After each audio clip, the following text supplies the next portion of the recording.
ಆ ಶಾಪ ನಮ್ಮನ್ನಾಳುವ ಸರ್ಕಾರಕ್ಕೆ ತಡೆದ ದೂರ ಇಲ್ಲ. ನಾವು ತರಕಾರಿ ಸಮೇತ ಬಂಗಾರಪೇಟೆಯ ಆಸ್ಪತ್ರೆ ವೃತ್ತದಲ್ಲಿ ಹೋರಾಟ ಮಾಡುವ ಮುಖಾಂತರ ಕೇಂದ್ರ ಮತ್ತು ರಾಜ್ಯ ಸರ್ಕಾರ ರೈತರನ್ನ ರಕ್ಷಣೆ ಮಾಡ್ತೀವಿ ಅಂತೇಳಿ ರೈತರಿಗೆ ಯಾವುದೇ ಷರತ್ತು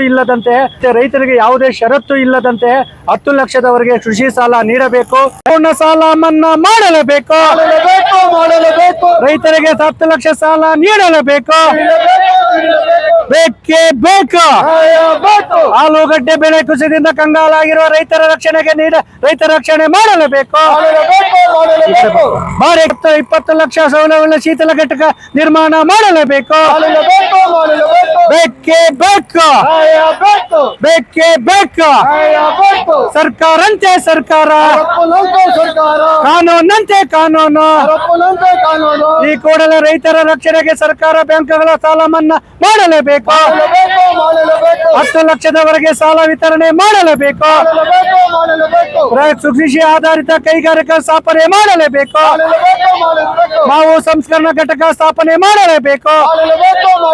ಬೇಕೇ ಬೇಕು. ಹೆಣ್ಣು ಮಕ್ಕಳ ರಕ್ಷಣೆಗೆ ನರೇಗಾದಲ್ಲಿ ಕೂಲಿ ನೀಡಲೇಬೇಕು.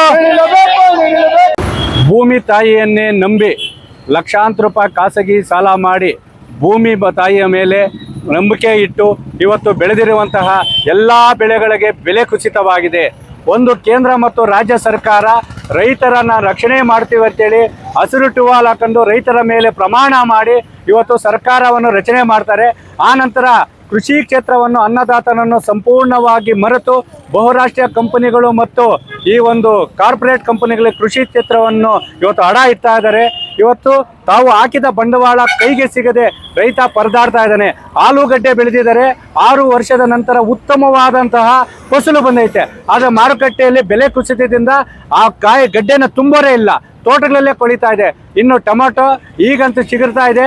ಮತ್ತೆ ಆ ಒಂದು ವ್ಯಾಪಾರ ಸಂಪೂರ್ಣವಾಗಿ ಕುಸಿತ ಆಗ್ತಾ ಇದೆ. ನಾವು ಕೇಳ್ತಾ ಇರೋದಿಷ್ಟೇ, ಕೇಂದ್ರ ಮತ್ತು ರಾಜ್ಯ ಸರ್ಕಾರಕ್ಕೆ ಇವತ್ತು ಲಕ್ಷಾಂತರ ರೂಪಾಯಿ ಬಂಡವಾಳ ಹಾಕಿ ಬೆಳೆ ಬೆಳೆದಿರುವಂಥ ರೈತ ಇವತ್ತು ಬೀದಿಗೆ ಬಿದ್ದಿದ್ದಾನೆ. ರಾಷ್ಟ್ರೀಕೃತ ಮತ್ತು ಸಹಕಾರ ಬ್ಯಾಂಕ್ಗಳಲ್ಲಿ ರೈತರು ಮಾಡಿರುವ ಕೃಷಿ ಸಾಲವನ್ನು ಸಂಪೂರ್ಣವಾಗಿ ಮನ್ನಾ ಮಾಡಬೇಕು. ಮತ್ತು ರೈತರಿಗೆ ಯಾವುದೇ ಷರತ್ತು ಇಲ್ಲದಂತೆ 10 ಲಕ್ಷದವರೆಗೆ ಕೃಷಿ ಸಾಲ ನೀಡಬೇಕು. ಸ್ಥಗಿತವಾಗಿರುವ ನರೇಗಾ ಕಾಮಗಾರಿಯನ್ನು ಮುಂದುವರಿಸಬೇಕು. 365 ದಿನಗಳ ಕಾಲ ದುಡಿಯುವ ಕೈಗೆ ಕೆಲಸ ನೀಡಬೇಕು. ಮತ್ತು ಯುದ್ಧದ ನೆಪದಲ್ಲಿ ಕೃಷಿ ಕ್ಷೇತ್ರಕ್ಕೆ ಅವಶ್ಯಕತೆ ಇರುವ ಕೃಷಿ ಉಪಕರಣಗಳನ್ನು ಮತ್ತು ಕಚ್ಚಾ ತೈಲಗಳನ್ನು ಏನು ನೆಪದಲ್ಲಿ ಇವತ್ತು ಬೆಲೆ ಏರಿಕೆ ಮಾಡಿ ಅದರ ನಿಯಂತ್ರಣಕ್ಕೆ ವಿಶೇಷವಾದ ತಂಡವನ್ನು ರಚನೆ ಮಾಡಬೇಕು. ಮತ್ತು ಕೃಷಿ ಆಧಾರಿತ ಮಾವು ಸಂಸ್ಕರಣಾ ಘಟಕಗಳನ್ನು ಸ್ಥಾಪನೆ ಮಾಡುವ ಜೊತೆಗೆ ಪ್ರತಿ ಜಿಲ್ಲೆಯಲ್ಲೂ 20 ಲಕ್ಷ ಮೂಟೆ ಸಾಮರ್ಥ್ಯವುಳ್ಳ ಶೀತಲ ಘಟಕಗಳನ್ನು ಸ್ಥಾಪನೆ ಮಾಡುವ ಮುಖಾಂತರ ನಗ್ಗಟ್ಟದಲ್ಲಿರುವ ರೈತ ಕುಲವನ್ನು ರಕ್ಷಣೆ ಮಾಡಬೇಕೆಂದಲು ಕೇಂದ್ರ ಮತ್ತು ರಾಜ್ಯ ಸರ್ಕಾರವನ್ನು ನಾವು ತರಕಾರಿ ಸಮೇತ ಬಂಗಾರಪೇಟೆಯ ಆಸ್ಪತ್ರೆ ವೃತ್ತದಲ್ಲಿ ಹೋರಾಟ ಮಾಡುವ ಮುಖಾಂತರ ಮಾನ್ಯ ಮುಖ್ಯಮಂತ್ರಿಗಳನ್ನು ಮತ್ತು ಪ್ರಧಾನಮಂತ್ರಿಗಳನ್ನು ಒತ್ತಾಯ ಮಾಡ್ತಾ ಇದ್ದೀವಿ. ರೈತ ಉಳಿದರೆ ದೇಶ ಉಳಿತದೆ.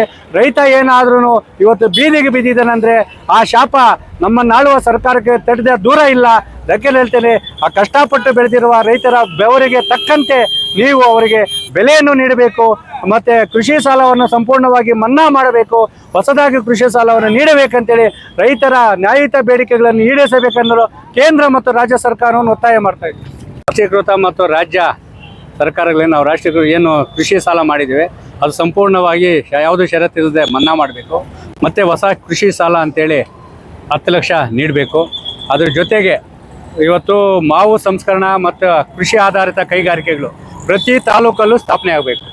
ಎಲ್ಲೋ ಗೋಮಾಳ ಇರುತ್ತೆ, ಯಾರೋ ಎತ್ಕೊಂಡು ಹೋಗ್ತಾರೆ. ಅದರ ಬದಲು ಇವಾಗ ಬಂಗಾರಪೇಟೆ ಇದೆ. ಬಂಗಾರಪೇಟೆಯಲ್ಲಿ 1000 ಎಕರೆ ಗುರುತಿಸಿ ಕೃಷಿ ಆಧಾರಿತ ಮತ್ತು ಮಾವು ಸಂಸ್ಕರಣಾ ಘಟಕ ಮತ್ತು ಈ ಆಲೂಗಡ್ಡೆ ರೇಟೇ ಇಲ್ಲ, ಒಳ್ಳೆ ಉತ್ತಮವಾದ ಬೆಲೆ ಬಂದೈತೆ. ಆ ಆಲೂಗಡ್ಡೆ ರೇಟ್ ಇಲ್ದಾಗ ಏನಾಗ್ತದೆ ಅಂದರೆ ಇವಾಗ ಕೋಲ್ಡ್ ಸ್ಟೋರೇಜು ಇಲ್ಲ, ಇವರು ವ್ಯಾಪಾರಸ್ಥರು ಎತ್ಕೊಂಡು ಹೋಗಿ ಮಡಗ್ತಾ ಇಲ್ಲ. ಅಂಥ ಪರಿಸ್ಥಿತಿಯಲ್ಲಿರುವಾಗ ಅದನ್ನು ಅಂದರೆ ಸುಮಾರು ಅಂದರೆ ಕೋಲಾರ ಜಿಲ್ಲಾದಂಥ ಒಂದು 20 ಲಕ್ಷ ಮೂಟೆ ಸಾಮರ್ಥ್ಯವುಳ್ಳ ಶೀತಲ ಘಟಕ ನಿರ್ಮಾಣ ಮಾಡಬೇಕು. ಮತ್ತು ಕೃಷಿ ಆಧಾರಿತ ಕೈಗಾರಿಕೆಗಳು ನಾವು ಹೇಳಿದ್ದೀವಿ. ಮತ್ತು ನರೇಗಾದಲ್ಲಿ ಒಂದು ಉದ್ಯೋಗ ನೀಡಬೇಕು. ಮತ್ತು ಈ ಒಂದು ಹೊಸ ತಳಿಯ ಬೀಜಗಳನ್ನ ರೈತರ ಮೇಲೆ ಪ್ರಯೋಗ ಮಾಡ್ತಾಯಿದ್ದಾರೆ.